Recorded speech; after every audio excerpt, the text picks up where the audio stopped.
seat, please.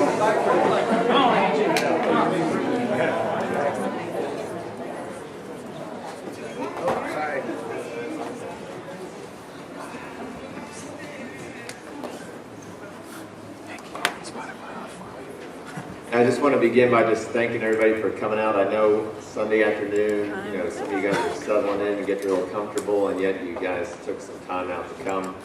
I think this is really exciting for us. We're at a point in the life of the church where some change is desperately needed. I think there's a sense of that. It's been neat to see just over the life of the church, so in 11 years, what God has done, how we've grown over that time, how we've begun to live more and more into our vision of people, investing in people for eternity.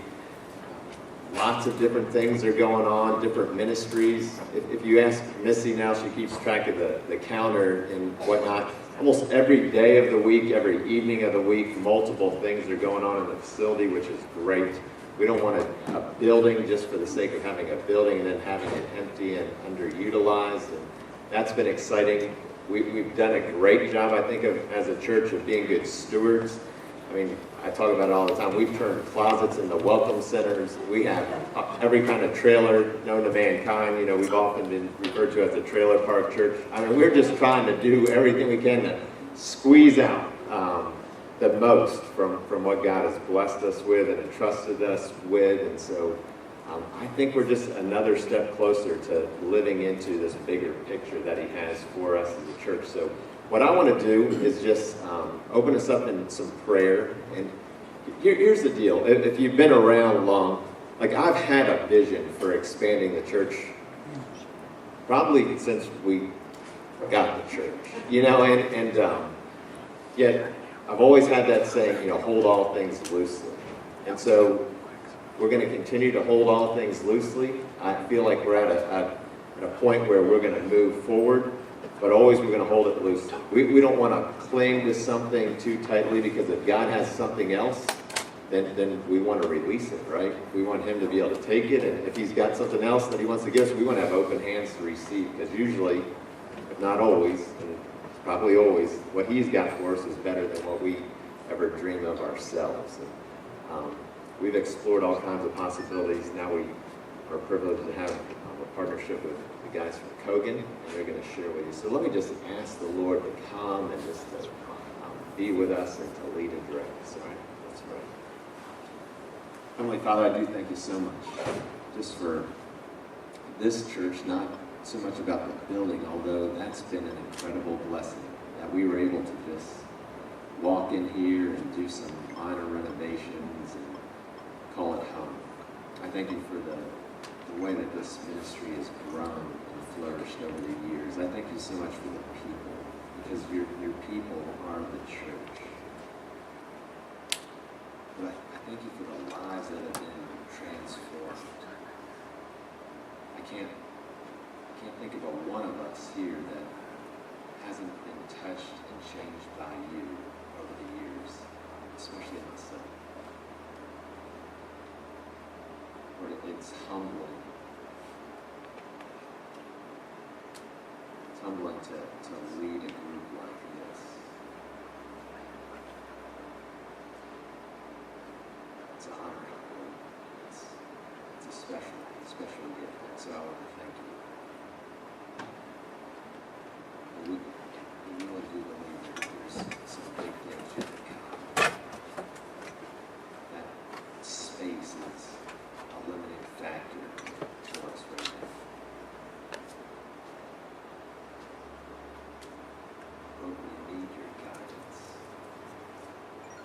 We need your intervention.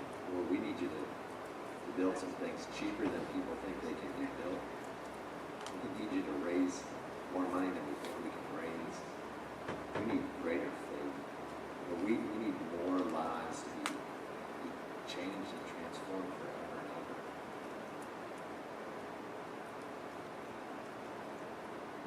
So we pray for this gathering now, this meeting, that you would be present. We don't want it to just be a business meeting. We don't want it to just be about buildings. We want it to be an experience with you. We want to leave unified and excited. We want to take what we gain here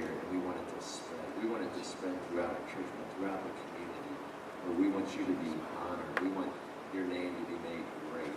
So we pray, Holy Spirit, just come.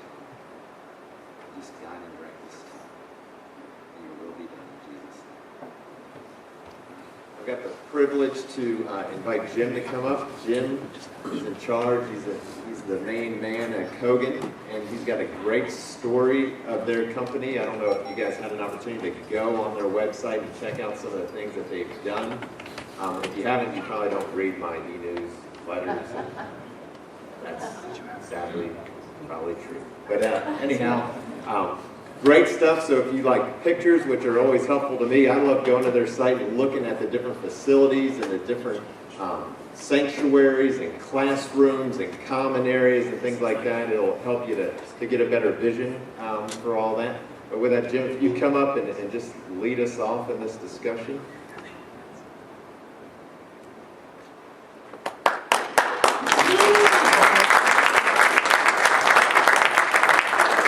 Well, how good it is to be with you today. I'll tell you what, those two worship services, we stayed for both of them. God's presence was so real, and I worshipped in such a beautiful way today. And I think, without a doubt, if I lived 1 mile, 10 miles, 15 miles from here, I would be a part of this church, because I sense that God is doing something really unique and special, and He wants to continue that. And it was just so good to be here with you today and be a part of that. And my name is Jim, as Scott has mentioned. You'd never get the last name, but I'll tell it to you anyway. It's Cogun, and it's not pronounced the way it's spelled. It's spelled differently, but the easiest way to remember how to pronounce it is to think of drinking a Coke and hour. Coke and hour. I used to say that all the time, but then you could say snort some coconut too, but it's not quite what we really want to do. But I am Jim, and with me today are Kim Jones, and Kim, if you stand for just a second. He's the regal one of the group, and someone at a restaurant last night thought he was a senator from Washington D.C. So Kim is the creative one, the architect, and when we first met, Kim was just a boy. Coming out of architectural school, and we've worked together many times since that time. I think he's designed 20 or 25 churches for us across the years, and it's good to be working with him again. And the young guy in the group is Rob McLean, and Rob is the vice president of production for the company, and a very wise young man, and with great experience. You'll hear a little bit more about that later. But so it's Jim, Kim, and Rob. Forget all the misters and that sort of thing. It's Jim, Kim, and Rob. So we have a Q&A time after we go through some slides, and so just refer to us as Jim, Kim, and Rob, and that'll be just fine.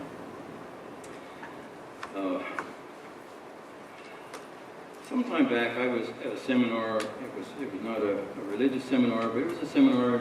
And one of the questions they asked was, what are the 5 decisions that you made that most affected your life? And we were given some time to go away and for half an hour or so and just think about that. And I, when I sat down by myself, I thought, well, I'm married, Pat, that was so wonderful. 57 years at the moment, and the kids and various things. And then all of a sudden it dawned on me that the most major decision that was made in my life happened prior to when I could even spell the word decision. My dad was headed in the wrong direction as a young married man with 4 children, myself being the youngest, and his life was headed so far in the wrong direction. But at that point, although divorces were not very likely or popular at that time, my mother was thinking about divorcing Dad because the situation had gotten so bad. And then one night, something happened in his life. And at Cogun, we talk always about life change per square foot. We're not really in the building business. We build churches. But we're in the ministry building because God has given us the opportunity to help provide you the tools for you to do the on-site ministry here. And that is our ministry, the ministry that God has given to us. And if we can go to the first slide, let me show you a beautiful church. Isn't that a piece of art? Don't you just love that facility? That is probably, without doubt, the most important building in the history of Cogun Industries. We did not build that building, but it was in that building one night at a Methodist revival that my dad, whose life was going precisely the wrong direction, changed abruptly as he gave his heart and life to God at an altar in the front end of that little church in Lober, Pennsylvania. It's about 40 or 50 miles south of Pittsburgh, Pennsylvania. And it occurred to me that it was the decision that my dad made to give his heart and his life to Jesus Christ that most affected me and my siblings. There were two brothers and myself standing there on the steps. Because Dad allowed God to have his way in his life, myself and my three siblings and all of their spouses are in the kingdom today. My 5 children and their 5 spouses are all in the kingdom today. The same thing is true with each of my siblings' spouses and children. And now we're into the great-grandchildren area. And that's really fun, by the way. But I look back at my church and I see little Nash, who's just beginning to walk. And I see Lexi, who's just beginning to walk. And they're being brought up in the kingdom of God. And when I say life change per square foot, I really mean that. We don't want to be involved in building frivolous buildings. We want to be involved in building buildings for people like what's happening right here, people like you. Because I see what's happening in the lives of the people. So this little church in Lober, Pennsylvania, is where it all started, with Dad giving his heart and life to Jesus Christ. The next slide, we can go to that. If you jump forward a few years, that's where the idea of Cogun began. My dad, at that point in his life, was a pastor. Had been a pastor for about 30 years or so, and they were in this building program to build this building that you're looking at. And it was a classic disaster. It was over-designed, under-financed, and the contractor had just absconded with $7,500, and which was a lot of money at that point. And one night I got a call from the church board of my dad's church saying, "Jim, your dad's had a couple of heart difficulties, and he really needs some help with his building program, and we think he would allow you to help." And so I talked to Dad, and he said, "Sure." So we got into that program. At that point, I knew absolutely nothing about construction. I was in a totally different business, but in the middle of that program where we were trying to figure out solutions, I was sitting at a restaurant in Boardman, Ohio with the architect and his pastor. And one of them said, without knowing that my wife and I have been praying for well over a year about a change that we sensed God wanted to make in our lives, but we hadn't figured out just what it was, said, someday an organization should exist to keep churches from getting into a mess like this. And one of the very, very few times in my life with Jesus Christ, I knew exactly at that instant what God wanted me to do. And knowing nothing about church buildings and so forth, but I knew that if that's what God wanted me to do, that's what I would do. And so Pat and I prayed about that for about 3 months, and just to confirm it, to make sure that that was not just an idea that came into our minds. And at the end of that time, I left a very secure and well-paying job in a manufacturing facility, and began with churches. That church of Dad's, we did get together and work out the solutions. We were able to do some value engineering on the design, and were able to get some additional financing, and God led us to the contractor who had moved to a different state, and we went to him, and he paid back the $7,500, and that program was put together. But that launched this thing called Cogun. Now, if you go to the next slide, this is what has happened over the last 43 years. God has allowed us to help build over 670 churches, and all across the country. You can see mostly east of Mississippi and then some in California. If you've ever seen a population map of the United States, it pretty much looks like that. There's a large section toward the east, a very narrow section for all of the west and Midwest, and then a large section for the California area. And so we've been privileged to develop, design, build all of the 640 plus churches, and those are the ones you see on the website. You notice that in the state of Virginia there are 13 projects, one of which we just finished about maybe 12 months or so ago in Stafford, and that's what has eventuated out of one man giving his heart and life to Jesus Christ back in that little church in Lover, Pennsylvania. And so that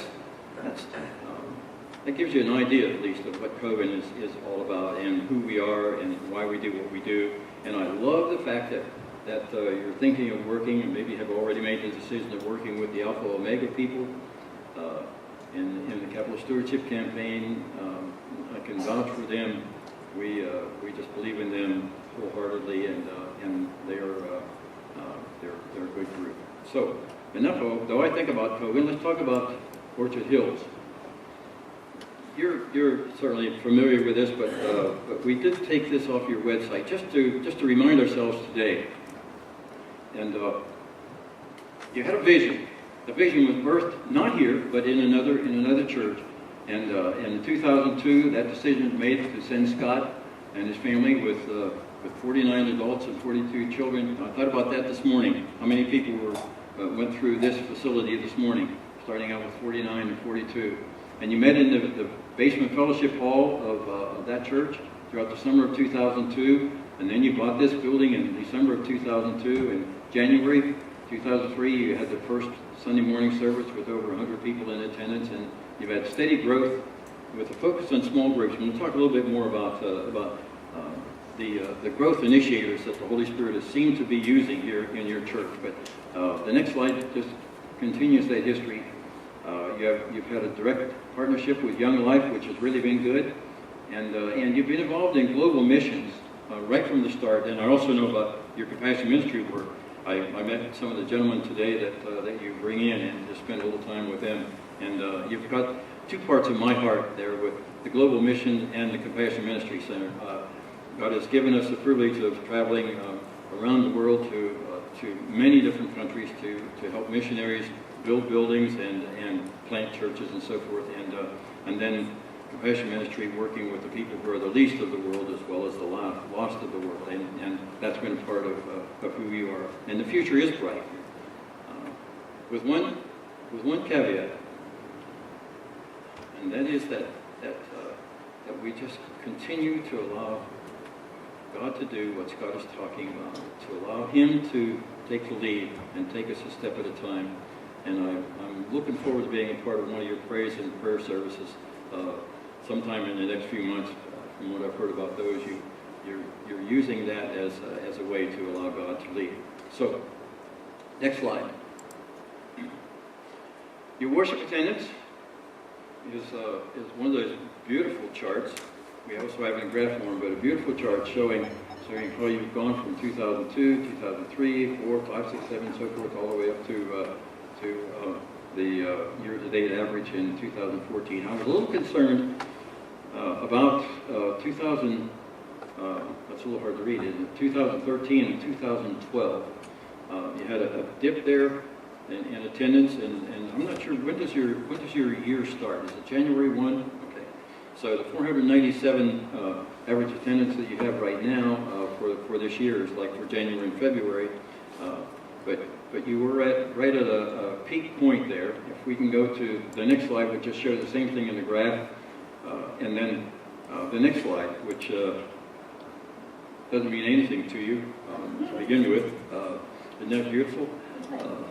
That's called a sigmoid curve. Many of you are familiar with sigmoid curves, and this was a way to analyze groups of people or activities to see whether they are on the upswing or whether they're just beginning to crest, and once you begin to crest and start the downslide, the organization, whether it be a church or a company or whatever, the organization begins to deteriorate, and unless a new sigmoid curve is started somehow, that organization may not be in existence for many more years. And you're right at an ideal point on your sigmoid curve.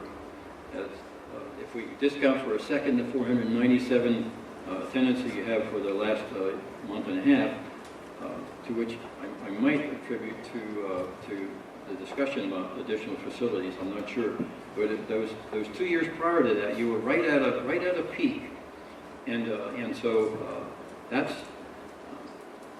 the essence. As we've analyzed your church, and we've done this with many churches, that peak had nothing to do with leadership, nothing to do with population in the area. It's your primary limiting factor is facilities. Just straightforward. I wish there were many more churches like that across the country, because not as many churches are growing that we would like to see grow. The last number we had was that only 4% of the churches of the United States, all 330,000 of them, only about 4% are really growing through conversion, and only about 15% are growing numerically. And that means that there are challenges within Christianity today in our country. The locus of Christianity has shifted, as you know, to South America and to Africa, and of course with Rwanda, you already know that. But you have a major limiting factor to your continued growth, your continued reaching of people to see lives change, and that's the facility. And so whoever began to think about doing something with the facility was, I think, being led by God, because as answers are found to that, it will allow God to continue doing what He's been doing. Okay, the next slide talks about the activities, the ministries, the motion that God has used through His Holy Spirit to initiate growth here. And there are a whole host of ministries you've got going: women's ministries, men's ministries, and certainly the prayer foundation, which is the foundation of the church. Those are key. But you have a relational ethos. I've heard before about how the interaction with people happens before and after church and so forth, but I was really pleased this morning to just stand out there and watch the people come in. It was kind of fun to see Scott standing out there receiving people. I couldn't help but think, if the weather was 10 below and we had snow coming, whether you'd be out there meeting people or what. Good. But you don't know how it feels, unless you've come here recently, to walk up and there are people who are genuinely interested in seeing you, and then have the guy who's the pastor, to be standing there just talking to you, and then I really enjoyed watching all of you come in and talk to somebody. I think it was Lisa who said, it gets so crowded out there, you want to say hi to that person way over there, but you can't, and because there are too many people in between, and that relational ethos that has become a fabric of your church is significant. And so whatever happens in the building, we want to facilitate that. Now, you have such an intimate feel of worship here. And I thought this morning, Scott, we're going to be really careful as we go to a larger facility for the sanctuary. We've got to be really careful that we don't lose that sense of closeness, of intimacy. I really felt like Mo was a brother of mine leading up here, and so your relational ethos is something that's built in. Somebody began to build that in the very beginning, but that's a strong thing. Right now, children's ministry also is very strong. And this is true pretty much of the churches all across the United States. Youth ministry used to be the primary area, but these days we've learned that if you don't reach the kids before they're 10, 11, and 12, you have a very good likelihood of losing them completely. And so ministry through the children's ministry area is extremely key, and that's something that we have to continue to facilitate. And then worship, and I don't have to tell you any more about that. You experience it yourself. I love taking communion this morning, and so the worship and the way you conduct it, which draws everybody into activity. I mean, it's pretty hard to sit back and be an observer, and that's a really good thing, because the involvement of you is something that is really significant in worship. And again, we want to do whatever we do with those three things in mind: the relational ethos, the children's ministry, and your worship facilities. Okay? The next slide. You made the leadership do a 90-degree turn here recently with your congregational meeting that you held in January. We were kind of going down one path, and then you, the congregation, said we really would like to have a gymnasium, thinking about the young people, of course, and outreach. And in your wants, we have those in printed form. Robert, if you could pass a few of those out. Matt, I don't think we have enough for everyone, right? But I'll take a look at those with you. The main thing you can see there is that there's a real concern for children, and they're shown in yellow. And the wants that you had, the top three wants were the gymnasium, transportation and parking, and bigger and more classrooms. And the gymnasium goes across children and youth, and it will for all, for at least interim worship for a period of time. Bigger and more classrooms, children and youth, you were thinking about, and then the transportation and parking, and then bigger and more classrooms. And you can see what down through there. The concern for activities and facilities for children, the outside play and area and activity, the bigger restrooms and changing tables, storage, preschool, indoor playground, and washer and dryer, all that for children. And you can see there are 4 listed specifically for adults, or for youth, and 3 for adults, and some that pertain to all of us just in general. Those are your wants. And we've cataloged those based on the congregational meeting that you held in January. Now, beyond the wants, there's a set of needs as well. And we go to those. And there's an interesting likeness of needs, particularly at the top. The gymnasium, you felt was a real need for children and youth. And then the kitchen fellowship hall, we're saying mainly for adults, but also others. And sanctuary space. And then beyond that, you can see 1, 2, 3, 4, 5 more for children and 4 for youth. And so you spoke to us and to the leadership about your wants and your needs, as expressed in the small groups that you held in January. That was very important because it made a fundamental shift in focus. Because all of us have been thinking about this building, and we have a floor plan for you to look at that, but all of us have been focused on this building and what we could do here. With the gymnasium, though, the Hill Center surfaced again, and all of what could be done there in a couple of ways. Number one, to house the ministries while construction was taking place on this facility, because obviously you can lose momentum in ministries and lose families and lose children, and we don't want to do that. And so the Hill Center would provide a location for the ministries to continue, and then it would also, after facilities up here are revamped, then it would allow for outreach, and now there's a real interest in having the teens ministry down there, the youth ministry down there, student ministry, I think you call it, and then also the outreach for the community, which has been a major emphasis for you. And so the focus has kind of changed to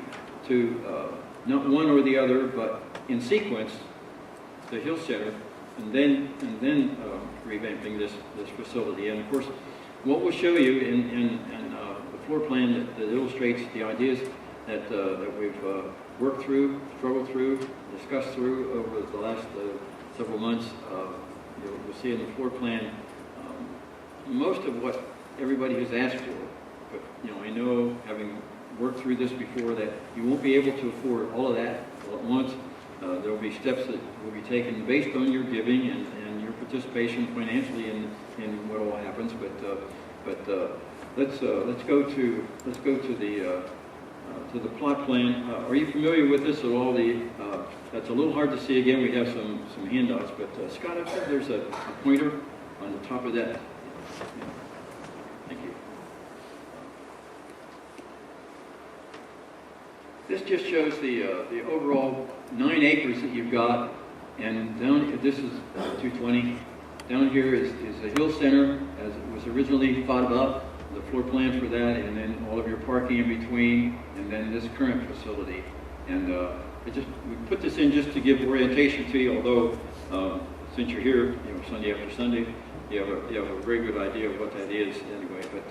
But to orient us, to begin with, we put the site plan in. Now, the floor plan for this facility, we can go to that one. This is the renovation of the existing. We're calling this a ministry building. It's not that there won't be ministry going on in the Hill Center, but it was just an easy way to differentiate between the two. And we have the idea of a master plan, that as the master plan of the floor plan, showing that master plan just means this is what we want to be working toward ultimately. How long it takes us to get there, and what we do in the meantime, which steps we take. We will have to work through that together. And then there are a couple of elevations. So the first drawing that we show on the floor plan is the next slide. And here is step over here. Right about here is where I'm standing right now, and you're seated right in here. And so people would be coming in the main doors here. This would be the communal area. And if that doesn't look very big to you, what you visited in this morning is what's right in here. And what you're sitting in right now, going to that beam over there, from the far end of your current lobby all the way to here would be a communal meeting area, and suitable, first of all, for obviously for times together with tables and chairs and banquets of one sort or another, but then also on Sunday morning you would have the opportunity to visit with people without feeling crowded. I noticed a number of you came back into the sanctuary after the worship service this morning and did some fellowship and communicating here. But that communal area would facilitate that. And over on the right-hand side here, this is a kitchen that could be used for the coffee and so forth in the morning, ladies, and then also a kitchen, either a full commercial kitchen or a warm-up kitchen, depending on what available funds there are later on.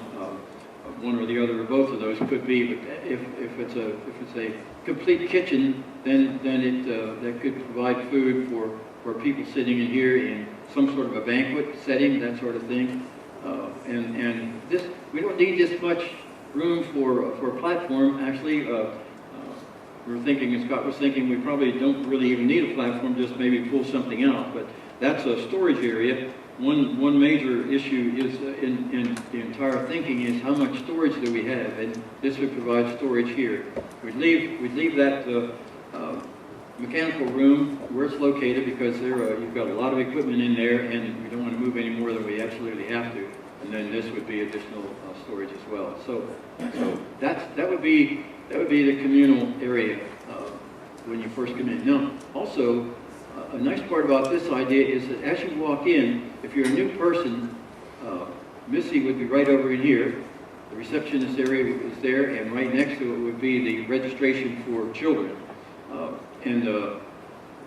That's something that, when you walk in, you would obviously see this is the sanctuary, but right straight in front of you would be the registration and also the the receptionist area.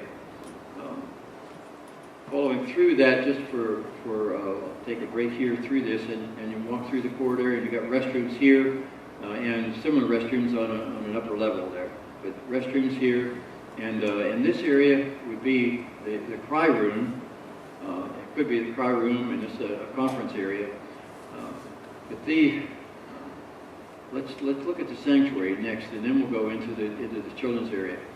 The sanctuary here begins right at this end of Missy's office, and we were really confused at first about that, because when Scott and I first measured the corridor, it was like 70 feet, but then in walking it off, it was 80 feet as well, and we figured out what the difference is there. It's I don't want to fall here. The difference is you've got this structural beam right here, and one here, and one here, which you can see on the sides of the wall. And then the next one's over in here. It's about 10 feet closer to the front end of the sanctuary than what the front of Mrs. office is. And so this area here would begin right at this side of Mrs. office and go through where the present office space is, and about 20 feet beyond, still on this side of the steep grass and the steep hillside there, still on this side of that, so we wouldn't have to do any movement of the dirt. It's been often said, the more dollars you spend on moving dirt around, the less dollars you are able to put into a building. And so this is designed so that we don't have to go into the building. And the seating in this area is at 829. I think Jim was what you said. 829 seats. These seats down in here are on the level floor, and then these seats are elevated, progressively elevated, and it creates kind of an auditorium feel that gives also a sense of intimacy, where the people are not just in a long series of rows, but they're elevated with a riser of about a foot for those of you who are interested in that sort of thing, and a tread of about 3.5 feet. Now we would like to put some storage underneath there. I don't think we can get very much storage space in there for tables and chairs because of the height there, the limitation. Sacristy and green room, or vice versa, and then the baptistry, of course, in front, and the platform. I would comment one more thing about the future. This sanctuary that now seats 800, let's say 800, is about 2.5 times larger capacity than you have in this sanctuary. I think there are 288, 287 chairs here, and we're talking about 800 there. But to not limit you, it is possible in the future to move this wall, take a little bit of that hillside out, move this wall another 20 feet west, 20 feet in that direction, and expand the sanctuary that way. And also we've arranged it so that this wall could be moved. It would be structurally sound, over here and over here, so that you could move this wall relatively easily. But that wall could be moved back to here, and you could add another couple hundred people. So it is possible to go. It's possible to go from the 829 to over 1,000 in capacity, in steps through there. That's I always really am concerned about future expansion because it's so many churches move into a facility, and the first couple of Sundays they're in, it's already full. Now you obviously with 800, even and with this sanctuary as it is, with 800 people, if you had 2 services and there were 600 in each, you're roughly in the vicinity of 1,000, 1,200 people who could be being reached by the ministry here with that kind of a sanctuary. And that's a good rule of thumb, by the way, is that you can figure that the average attendance in any given location over a longer period of time, the average attendance will be about 80% of what the theoretical capacity is. So if you have 800 capacity, you can figure on an average 640 people, and you've crowded a lot more in here, and people seem to be able to do that and accept that if they know there's some kind of a solution in the future for an improvement in that, and so that would allow you to grow well beyond 1,000 to 1,200 and even more, plus the possibility of expansion that way in the future and expansion this way in the future.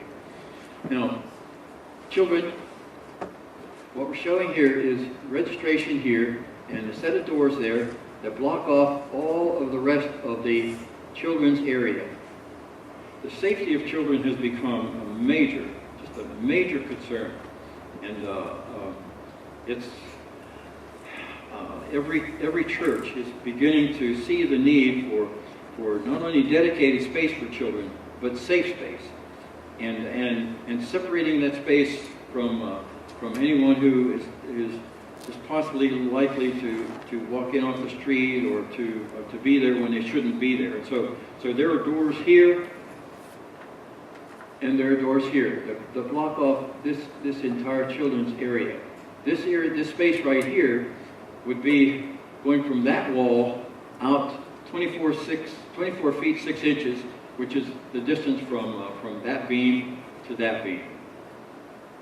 There's enough room for one more bay out that way, and it's 24 feet 6 inches in length, and that could be, if you could see the writing in here, it's not as clear as I'd like for it to be, but that would be the children's gathering area, and here you'd have classrooms for the youngest of children with restroom in between, and the same way back here.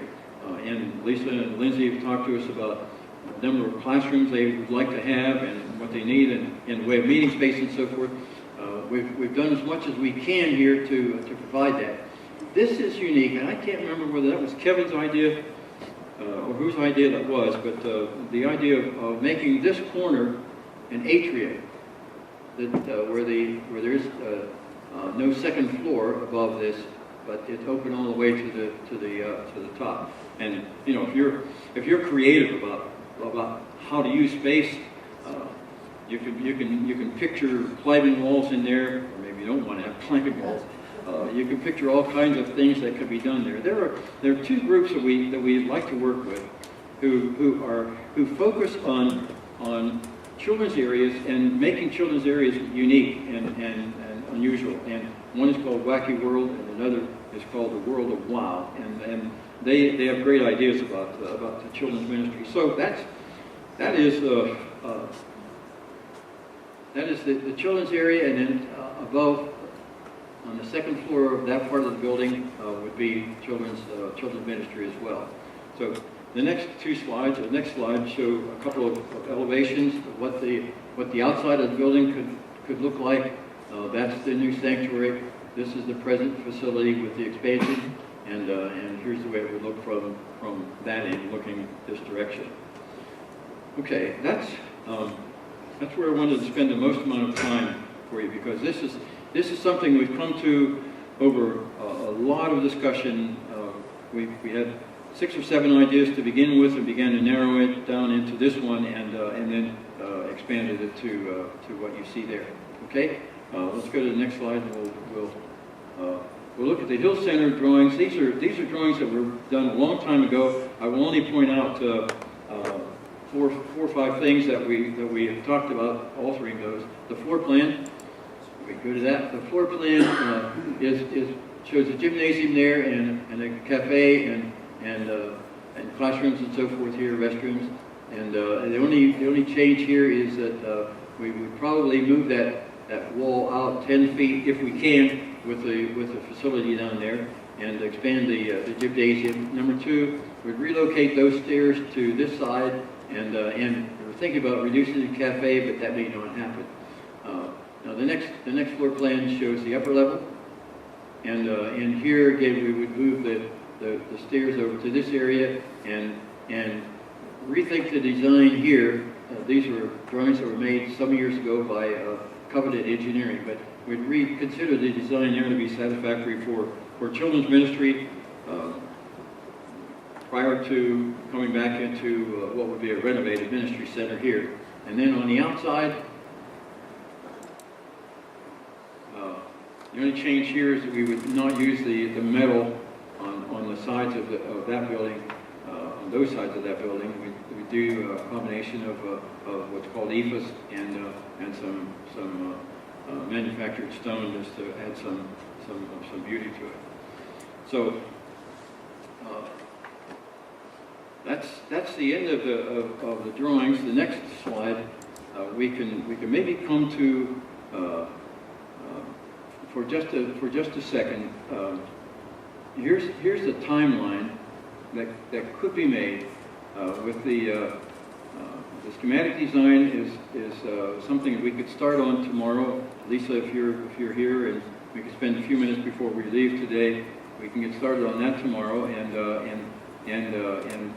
And this is possible from the middle of March through the end of May. The design, development, and construction documents could be done, and from May to July, the building permits, and it is possible. And again, it's just possible to actually start the Hill Center building construction in July of 2014, and then with 9 months to construct that, it would go to about April of 2015, and we could start right away with the construction on the renovation of this building to the degree that funds will permit.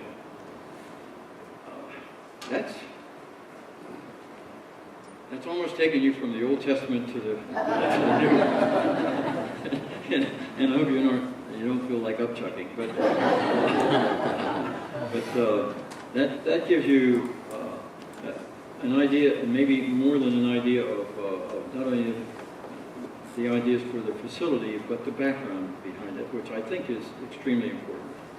So I think we could, Scott, entertain a Q&A session. If you have questions that you'd like to bring up, now would be a good time. And we've got the experts over here to answer your questions. Is that a thought to do to connecting the two buildings? I'm sorry? To connect church to the Hill Center in the bad weather? That is very possible. Repeat the from Ohio and be nice to have a connection. The question was, is it possible to make a connection of some sort between the ministry building and the Hill Center? And yes, it is possible. It would take, obviously, it would take the form of an enclosed corridor, something like that. Am I doing something wrong, Kevin? Oh, okay, all right, okay. Yes, it is possible. What the cost would be is something that we'd have to look into, but that would be nice. I know that we've talked about expanding the facility, but going that way with the building kind of shuts off that driveway. Where would we pick up extra parking for all the extra cars? There's still enough, good question, there's still enough room for that driveway coming up around and for parking spaces, several parking spaces beyond the north side of the building. Good question, because you've got so much room. You've got 9 acres, and I know it's on the hill and so forth, but boy, it is so beautiful. If you know, where I live in Ohio, it's flat, and I love hills because I grew up in Pennsylvania, but you've got beautiful areas to develop out there. You've already done some with the shelter, and there are other things that can be done for parking, et cetera, with that 9 acres on that section.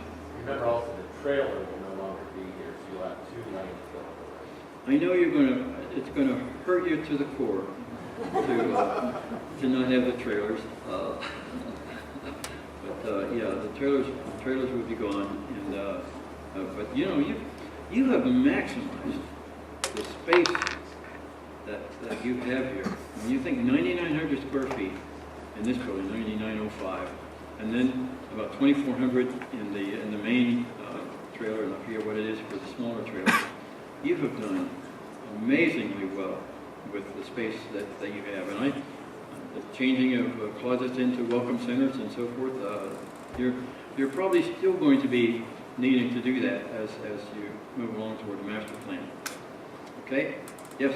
I have several questions. One, on the new drawing of this existing building, you talked about the sacristy and the green room. What's a green room? The green room, I don't know why it's called a green room, but green room is where you take visiting singers and speakers and talk together before you go out onto the platform. Have you ever participated in any kind of a TV show? You know, they have you go into what they call it. I don't know why they call it the green room, but you go into the green room and I've been in a few of those, and they say, well, now we're probably going to ask you this kind of a question, you know, and prepare you for going out to the congregation. Would it also be like a prayer room that would be used for a private prayer room, or? You know, I missed that, didn't I? It could be used as a private prayer room. In the meantime, we also have a prayer room located on the floor plan. I missed saying that Donna, wherever you are, I missed saying that there is a specified designated prayer room that you would walk to as you come into the building, walking straight ahead through into the main. You got it up there. This right, I don't know what I did with the corridor, but right straight through there, through that corridor, that first room there to the right of the stairs is designated as a prayer room. Good questions. Yeah, and in this same picture here, we have the same baptismal kind of behind the stage. Pardon? Is there a baptismal? Yes, that's a baptism. And then, are there windows at all? People had asked at the meeting for the windows. Since it's backing up to the hill, would there be any sort of view that you would have, or would it be mostly walled in? There would be, it would be very similar to what you have here. Very similar to what you have here, except entrance from one side or the other. It would be very similar. And the next one, the Hill Center, would that be a full-size gymnasium? Yes, yes. The desire is to make that a full-size gymnasium. Right on the drawings that you saw there, it was full-size, but the wall was right behind the backboard, and so that was the reason for suggesting the increase of the length of that building about 10 feet to provide a little more space there, so that it could be used for outside groups coming in to actually play, a regulation basketball game. Are there any provisions for adult classrooms? There are 2 rooms just to the left of the cry room. That's one space, and the conference room. There's a conference room directly behind the receptionist and registration area. There's a conference room there that could double as an adult classroom.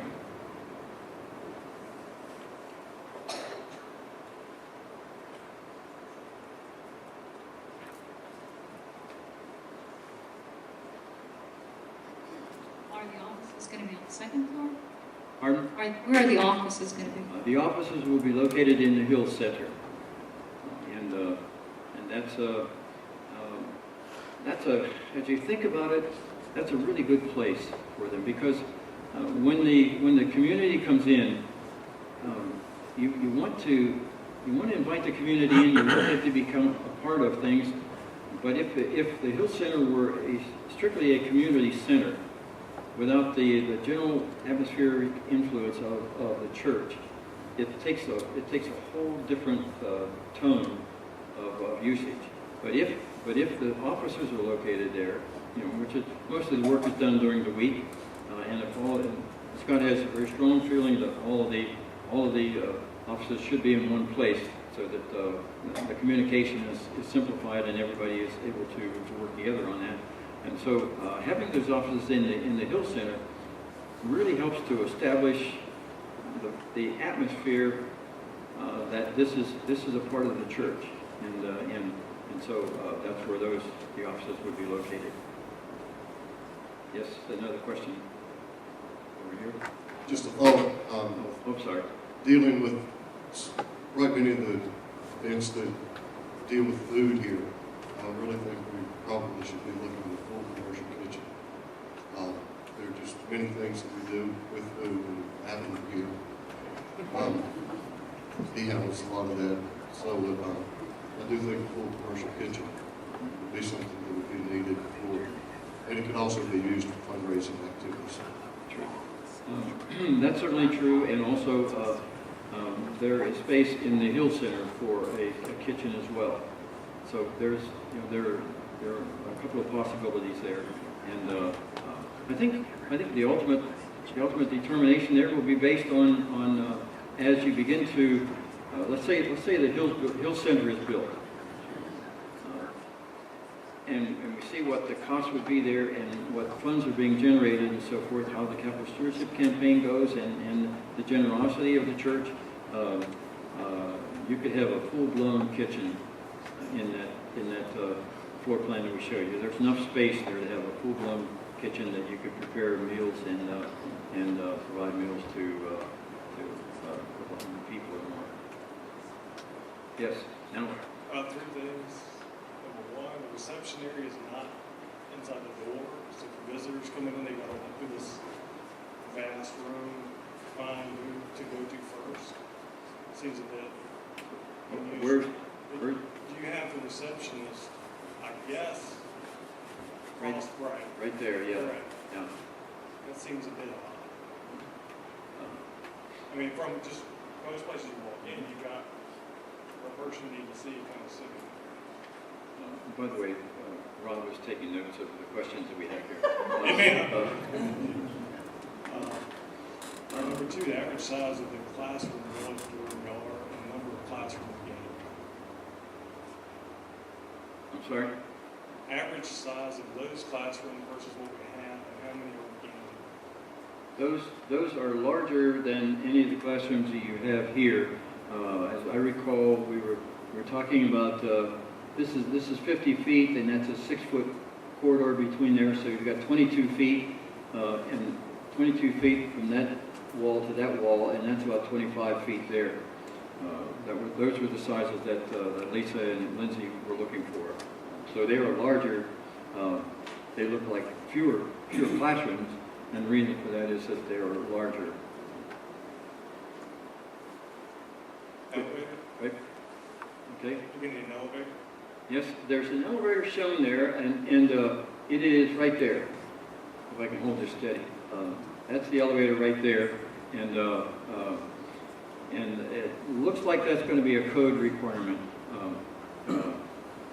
even though there's access, and we'll be looking at a similar situation in the Hills Center as well, because depending on your local code people, because as Kim has mentioned, you have access to both levels of the Hill Center from the parking lot, depending on where you park and so forth, and so handicapped folks can get into either the upper level or the lower level of the building, but there is concern at times saying that if anybody can go from the lower level to the upper level, that everybody should be able to. So there's space allocated for that.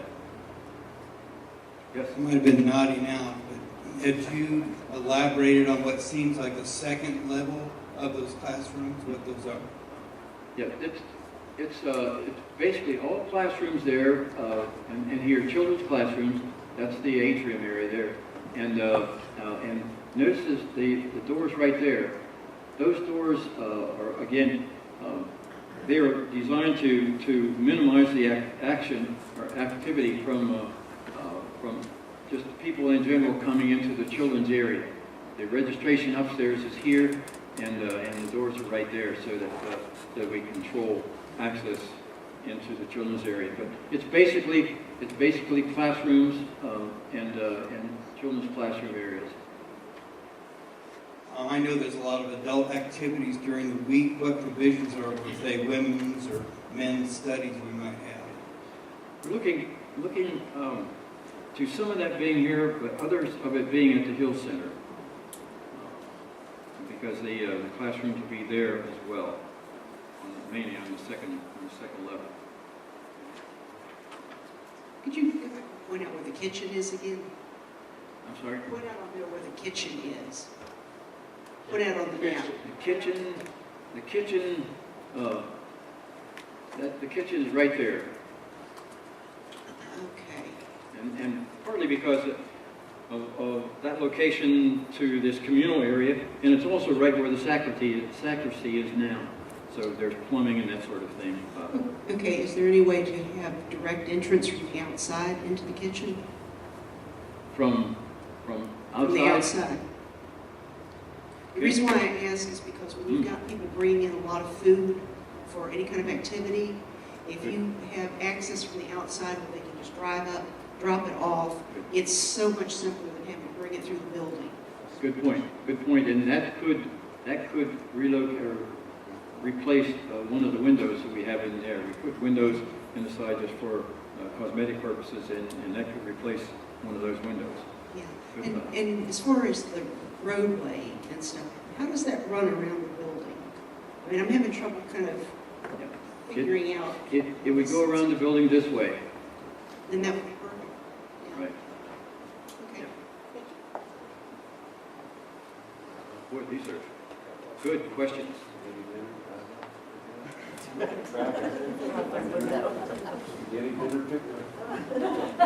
Just a couple. For the sanctuaries, it looks like you do have windows right there on that one wall. Is that correct? Pardon? It doesn't. If I'm looking back here with my eyes, do you have a couple windows on that side wall right there? Yes, yes. It looks like you have windows. That's a right window there, and that's a window, and that's a window. Right. The two questions I have is, number one, I assume that we're doing stuff for sound, so things will sound well acoustically. Yes. In the sanctuary. Number two, also, have we figured out where the lights come in so when we put projectors up, we're not having the sun shine right on the projectors? This is north is kind of that way. And so the east and the west is in that, the true east-west is in that general direction. And so we will do some neat things with those two windows. Those are the two windows that will most affect us because of the rotation of the sun down toward the south rather than to the north. But yeah, obviously you've got a beautiful situation here from the standpoint of sound. I would love to take you in the church that we just. I'm sorry. I was laughing at the sound. Oh. I I'm sorry, I can't hear you.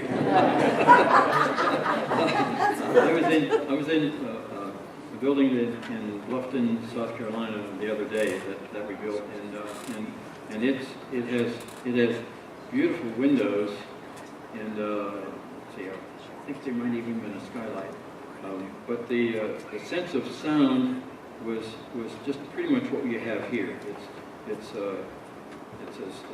good as it would be if the building had no windows whatsoever. So we will have to consider that issue with those two windows. So the last question I have on the Hill Center with the full-size gym that you're putting in, I'm assuming full-size gym, full-size basketball court running around. Is there very much space on the outside of that court, or is it going to be pretty tight to just get the court in? It's going to be pretty tight. And here we begin to bump up against the cost issue. What we want to avoid is building the Hill Center and putting so much money into it that it is a decade before you can achieve the master plan of this facility. And again, it all does come back to the generosity and how important you feel the facilities are to reach the people in the area. But at this point, there wouldn't be room for a running track on the outside of the gym. By the way, when you combine two functions in one area, like we're talking about at the gymnasium, of course, would be where you would hold your sanctuary and worship activities. You either tend toward it being a gymnatorium or a sanctinasium, depending on whether you're primarily doing it for the gymnasium, but you're using it for sanctuary, or whether you design it more for sanctuary purposes and emphasize that and emphasize the gymnasium aspect of it less. And there's always that blend that you have the basic facility the same, but the inside, do you tweak it some for worship, or do you leave it primarily for basketball? I assume the basketball court's and hardwood floor. There's some wonderful products out now for the basketball floor. Wonderful products, and we'll have to meet with the design committee to determine just which one of those surfaces to use. But they've made great strides in basketball floor coverings. Yes. So would there be a stage, a movable stage in the gym, or what? You know, if the worship is going to be there at one point, I'm assuming there would be some sort of. Good question. Kim and I were just talking about that at lunch today, because we're really just initiating the schematic design for the Hills building tomorrow. We're starting that tomorrow, and the trade-off is seating capacity. It's as simple as that. Now, obviously, we don't have enough room for there to be a beautiful stage like this in that area, but where, how many pieces can the stage be in, and where would we put it while we're playing basketball, or the issues that we'll have to deal with? There'll be some sort of a platform that'll probably be movable.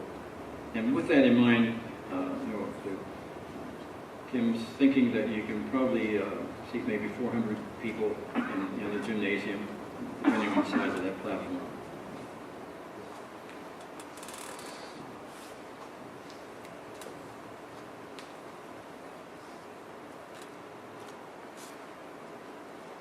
What happens to the storm retention pond that's existing?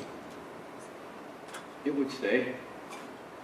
Will it, with the design here, with the water running toward the extent of the existing pond, I may be ahead of the program here, have we made, can it be adjusted? I mean, is it going to take care of the runoff, since we'll have so much more impervious surface that the county's going to require a lot larger pond? We have two primary water issues to deal with. One is the connection between this building and the one that would be built next to it, how to handle that water, making sure that it gets off properly and around the far side of the sanctuary. And secondly is the water that is already coming down into this area just beyond this wall. And at some times of the year, that's pretty soggy from the information that we've received. So there's, and there doesn't seem to be, or no one knows about it, an underground spring. It doesn't seem to be that. It's just water coming off the hillside naturally finding its way to this area. So we have to make sure that the water is handled appropriately, both the water coming off the hill and also the drainage connection between these two buildings. The retention pond, I'm guessing it would be okay as it is, but one of the first things we will need to do will be to engage a civil engineer. Mr. Winston seems to be really good, but engage him to do a couple of things. Number one, to make sure that the site development that has been done in anticipation of the Hill Center was actually done for the drawings, and also confirm that the soil capacity is 3,000 PSF there, and not a fill that's gone in there at some time. I think those would be pretty simple. We've already contacted the geotechnical people and have a quote from them on doing, I think it's four soil boring tests to check down there and then maybe up here to make sure that we have adequate strength in the soils, and then they will, along with that, and the civil engineer, talk to us about the water runoff from the hillside and from the buildings.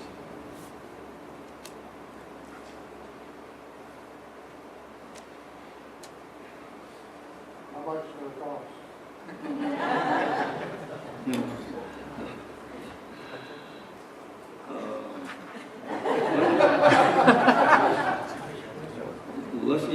million. More than $1 million. We're right at that stage of doing two things. One, well, actually three things. One is looking at the Hill Center right away to be the place to house the ministries while whatever is able to be done here financially is able to be done, and make it so that it's functional afterwards for the youth, the offices, and the community outreach. The second thing would be to, with the design group from the church, think about what steps we would need to take in moving from where we are right now with this as a drawing on a screen to actually seeing all of it built. And it's a stretch, you know, just straight out. It's a stretch. I've done some worksheets on what it is possible and what other churches have done in terms of contributing and what that annual income could amortize. And we know. I talked to the elders both times that I met with them. That at some point there will be some difficult decisions on trade-offs, because I'm guessing now, because of the financial constraints. We're right at the point of being able to begin to put some numbers on. I wish we had time. It seemed to me like we're going a long time, Scott. But these questions are really good. But Rob had some things to talk to you about that have to do with reducing the cost of the construction. But there are standard kinds of indicators of what construction costs would be on a national level, on a regional level, and we're working with those. But we're right at the cusp of that. I've done some worksheets on what you could raise and what that might amortize, and it's tight. But if you guys are really committed to ministering to this area,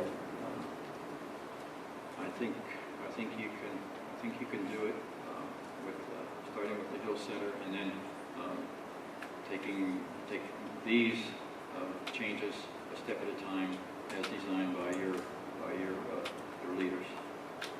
Still haven't heard of that. I'm just going to say that is not a direct answer to your question, because if I gave you a direct answer to that question today, it would only be a guess. And I know I've been building churches long enough to know that it's not wise for you nor for me to make a guess on that. And but that will be coming in the next few weeks. Which point is tight versus not tight? It's You a said what? it's going to be tight. Obviously, there's a number there that makes it going to be tight. What is that?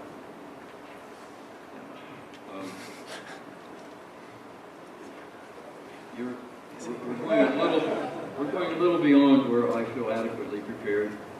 I know that nothing in all creation is hidden from the sight of God. Everything is uncovered and laid bare before the eyes of Him to whom we must give an account.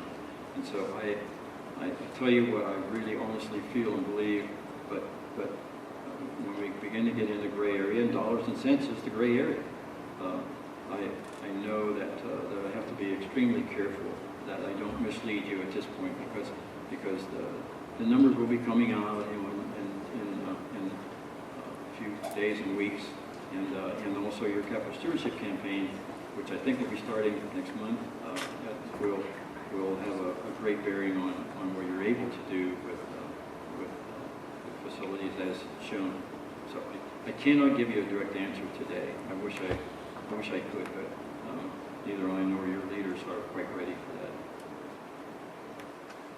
I'd like to know how much you currently have in the building fund.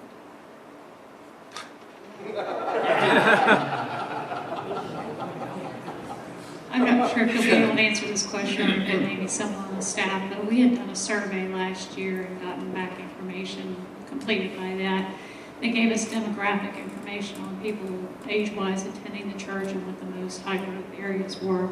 And I was just curious if we married that with the information that we got from the congregational meeting earlier this year in terms of how we're going to allocate space. Mm-hmm. Can you answer that at all? I wasn't present at the time. I wish I had been.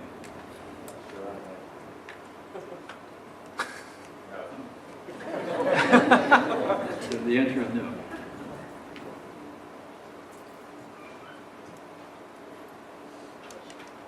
How much overall space are we gaining with new addition to the sanctuary? You said you've got 9,000, just over 10,000 square feet now. How much is total proposed? Good.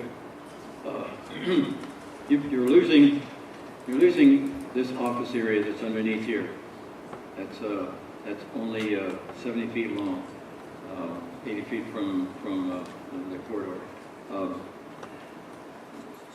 This space here is about 17,000, between 17,000 and 18,000 square feet. This, what's 68 times 24 and a half? That's additional space there. This is right in the vicinity of 11,000 square feet. So you would have 11,000 and 18,000 and 29,000 plus this over 30,000 square feet. So it's essentially 3 times the present facility size. Then if you add this Hill Center to that, another 18,000 square feet, man, you've got gobs of space to grow in. That's a good question.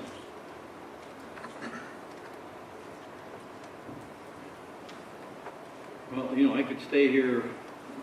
First, I love doing this. It's been 43 years, but I'm more in love with the market these days than I was 43 years ago, because the privilege of working for God's people and with God's people just really turns me on. But I know it is Sunday afternoon, and while there's no NFL stuff going on, and the college games were pretty much played yesterday, still it is Sunday afternoon.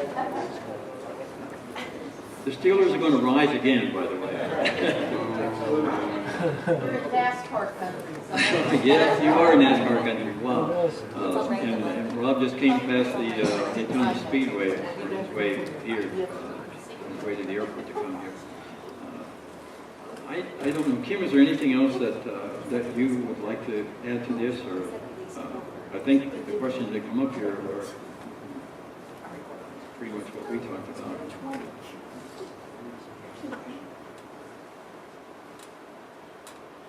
Okay. I know the gym size, the full-size gym is going to take a lot of space. Will there be room for seating for spectators? Like, so just a few bleachers? I couldn't tell. Yeah, will you put that back up? There is not a whole lot. This area right here is the main part, of course. I guess it wouldn't be any here. We're just beginning to get into this, and we can keep that in mind. But there's some seating, but not enough to cheer a basketball game. Yes.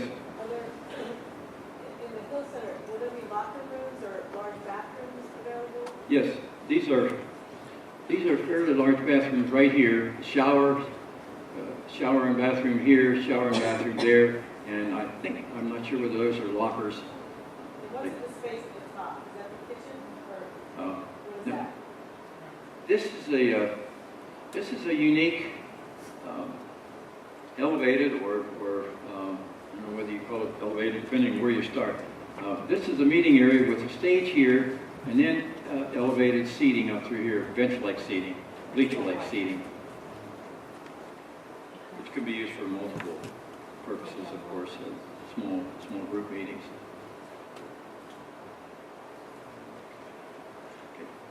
Just a thought, if we're going to use that for community outreach, the basketball court, we're going to have some spectator space, or the rec won't use it. Because if we're not going to use it as outreach, I don't know if we need a gym.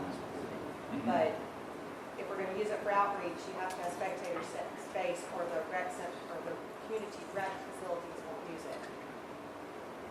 I hear you. And I see Rob writing.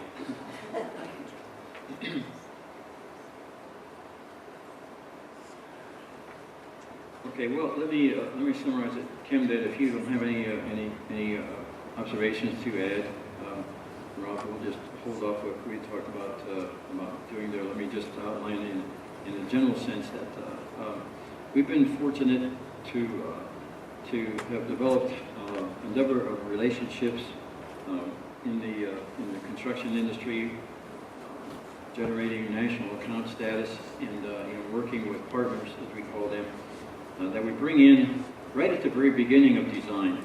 It's once you get the dollars that you're aiming for a specific building and the schematic design of the floor plan, then rather than waiting until you go through all the design development and construction documents to bring in the subcontractors and so forth and all the people who would be building it, we bring them in at the very beginning.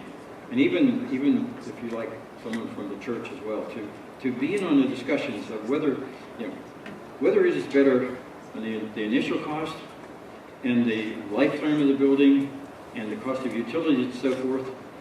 Is it better to use pre-engineered steel? Is it better to use masonry products? Is it better to use ICF, which is insulated concrete forms?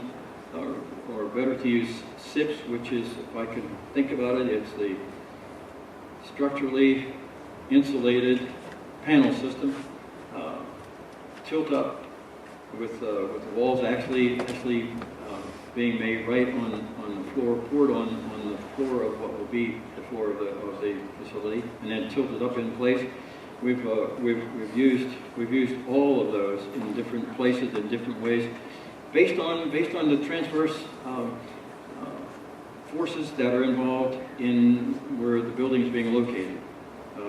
You don't have hurricanes here necessarily, but in Florida, we have to design for hurricanes, and so we bring those people in on the very early stages of design so that you can get the absolute finest decisions made on how to construct the square footage, the floor space that you have laid out in the schematic design, and boy, that is so exciting.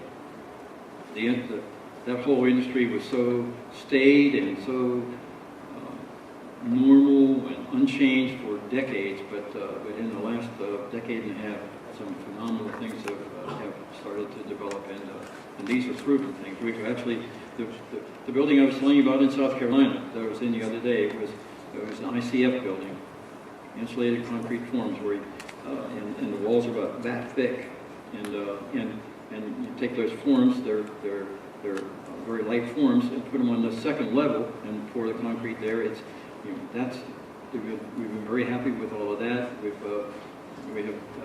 Rob just finished a large tilt-up facility in Ormond Beach, Florida.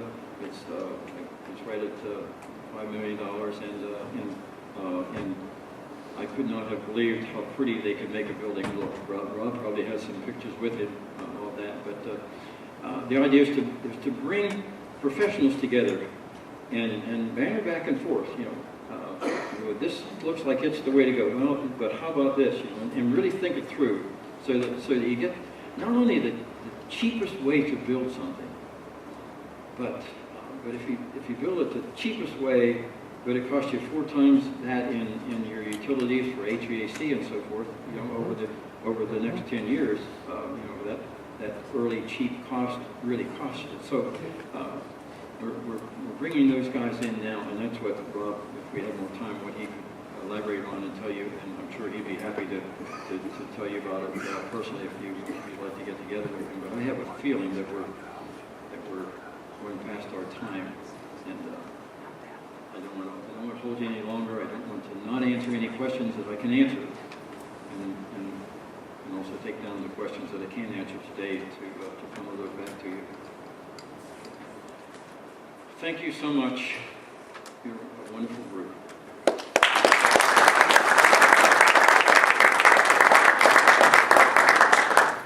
I'm glad Jim was taking all those those questions. Hey, if you have more questions, because there were some good questions out there that we didn't necessarily have a good answer for. So if you've got some of those, feel free to email me or call me. A lot of times you need some time really to sift over this. And so we can provide these schematics for you. And if you want to look at them, it needs to be pretty quickly, I'm thinking, for Kim to get moving forward on getting that completed. But one of the things we found is as you get more input, a lot of times it gets refined. And somebody thinks of one thing that, you know, somebody else never even considered, whether it's bathroom issues or what have you. I don't know, are you guys excited about what we're talking about? Yes. Because I'm excited, like when you finally, you know, this has been a dream for years of mine, and then all of a sudden you think, this could actually happen? I mean, we could have these facilities, we could meet the needs of the people, the desires of the people. To me, I'm excited about that. And I think what God can do through us as a result of some of these facilities is just immeasurable. You know, it's hard to know what He wants to do. And I'll just share with you briefly, because there's faith. I don't know if you guys know anything about faith, but it's going to be needed here. And, you know, when we think like this and faith is like this, and let me just use a quick illustration of Ogun Chain. So Scott Ogun Chain, as most of you guys know, some of you guys don't know Ogun Chain, so he was on staff with us, and he went and planted a church in Christiansburg from nothing. And they started out in Christiansburg Middle School and continued to grow, and then he got some space recently, just within the last year, really the last 6 months or so, in an old strip mall. And they built it out, and I think it was set to hold like 450 people, and he runs two services, and the first Sunday they filled it. Like they maxed it out the very first Sunday, and it was a couple hundred more than they'd ever had in the history of the church. And the first Sunday, so you just don't know, and so that's why sometimes you may look at the sanctuary there and go, that's ridiculous. When would we ever need a sanctuary that big? I don't know, you know, but God may just want to just fill it up. The other neat thing about some of their designs, like the sanctuary, is you don't have to put 800 seats in the thing to begin with. You know, you can start out smaller, have greater spaces, and then you grow into it, so we don't get swallowed up. So just great things from their perspective on the design. So we need some big faith to figure out what do we need facility-wise. We're going to need some big faith to raise the money. I mean, ultimately, money is muscle, and we need some muscle to make this vision a reality. I think it's within our realm. You know, when we're trying, we all want those numbers, right? Like, I'm dying, you know, just give me the numbers, you know? But he won't. So, and I always believe we can do better than whatever number he's going to give us. I think we can do it more cost effectively. We've done a lot with what we've been given. So I'm going to press them and squeeze them and say, you know, I think we can do better than that. And we've got some folks in the building industry that can maybe help us with some of those things. So I'm excited about that. Just to wrap up, we interviewed some I don't know what you call it, like fundraising people. I hate that term, and we landed on a great company, and really it's a great couple. Some of you guys met them here last week, and they came to both services. They came to our prayer and praise service, and it was just a fit. And one of the things they talk about, it's Alpha Omega, and they're not about raising money. That's not what they're in the business to do. They raise money, but they talk about being in the business of really helping to grow healthy churches and helping to develop leaders within our churches. And they pretty much relocate here and will be part of our body, not just saying, here's some programs to go put in place, you guys run with it. They would integrate. And so it just felt right. I hate asking for money. Don't you guys? Don't you even hate even more being asked for money? It just, you feel sleazy, you know, and I mean, that's not the role I want to take on in the church. Honest to goodness, I'm really excited about the capital campaign phase of this thing. I think it's going to strengthen our church like never before. When you look at their the measurables that they have, one of them is how much money they raise, but others are like your average Sunday attendance, and they all go up. Others are your regular giving to the budget, and they all go up. Others are small group involvement, and they all grow up. Like, that's the kind of success that they've had. That's health. That's what we need. We don't need just facilities for facility's sake. We need a healthy church. And we need a healthy church that continues to grow in our community, and a healthy church that continues to plant healthy churches. Because we're not going to stop trying to plant other churches. This isn't where we stop. This is just a continuation of where we've been. So I'm excited about all that. I hope you guys are truly and honestly excited. We're going to need to ramp up our prayer. That'll be part of the process, so we're going to have a real focus on prayer. I'm learning more and more about that, but we need God to move. I mean, that's the bottom line. I mean, we can't do this without God moving, and I think He's moving, and I just can't wait to see what it looks like. And so, talk it up. We've been videotaping this. Our plan is we will upload this to the website for those people who couldn't be here today, so they can go and they can watch it.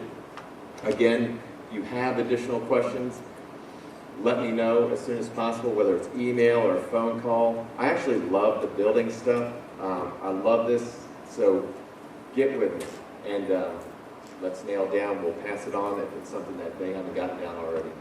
All right, let me pray for us, and then we're gonna head out. Heavenly Father, thanks for this day. Thanks for the time that we've had. Thanks for Jim and Kim and Rob and all the effort that they've already put forth to just try and make this vision and this dream a reality. We thank you for their expertise, and more than anything, we thank you that they love you and that they have a heart for you, for your kingdom, and that they, honest to goodness, have a heart for our church, your church, Lord. And we just commit this to you. We're going to have to see some incredible movement. We don't want to build this church in our own power, our own strength. We want to be able to point to the miraculous of how you did something that really seemed impossible for man. So, Lord, we commit it to you. Again, we hold it loosely. Lord, you know how much I want it, but we're going to hold it loosely. You can take what you want to take, and you can give what you want to give. We just want to be obedient. We've been talking about your story, and when people do their own thing, their own way, it just never goes well. And so we don't want that. We want your will to be done. So bless these people, keep them, and just unleash a flurry of spiritual activity and excitement in our midst. In Jesus' name. Thank you all. I'll hang out for a minute as long as somebody wants to.